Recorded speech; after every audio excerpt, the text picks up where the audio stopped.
जो पार्टी दुनिया की सबसे शक्तिशाली पार्टी है, उसका थोड़ा इतिहास भी आप लोग जानना जरूरी है। मैं आपको बताता हूं हिस्ट्री। 1952 में जनसंघ बनी, जहां से भारतीय जनता पार्टी निकली है। 52 से लेकर 77 तक जनसंघ चली। कितने साल तक? 25 साल।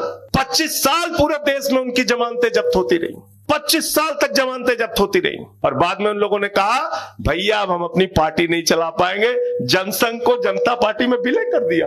पार्टी नहीं चला पाए आगे, जनता पार्टी में विलय कर दिया। 80 में फिर बीजेपी बनी, और 80 में जब बीजेपी बनी, 84 में उनकी 2 सीटें आई। और पूरे देश में बीजेपी का किस तरीके से चुनाव में परिणाम रहता है, वो थोड़ा सा आपके लिए जानना जरूरी है। ये तमिलनाडु का चुनाव 80 में 0, 84 में 0, 89 में 0, 91 में 0, 96 में 1, 2001 में 4, 2006 में 0, 2011 में 0, 2016 में 0 और 2021 में 4। 40 साल में कुल 3-4 सीट मिली है बीजेपी को, 8 सीट। केरल आ जाइए। केरल में 80 में 0, 82 में 0, 87 में 0, 91 में 0, 96 में 0, 2001 में 0, 2006 में 0, 2011 में 0, 2016 में 1 सीट, 2021 में फिर 0।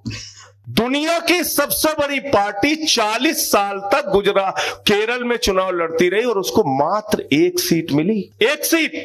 और 2021 में फिर वो सीट हार गई, 0 हो गए फिर केरल में। अब आपको मैं उदाहरण देता हूं आम आदमी पार्टी का। पहला चुनाव दिल्ली में 28 सीट, दूसरा चुनाव 67 सीट, तीसरा चुनाव 62 सीट, पंजाब में पहला चुनाव 20 सीट, दूसरा चुनाव 92 सीट, गोवा में पहला चुनाव 6% वोट, दूसरा चुनाव 2 सीट वहां मिली।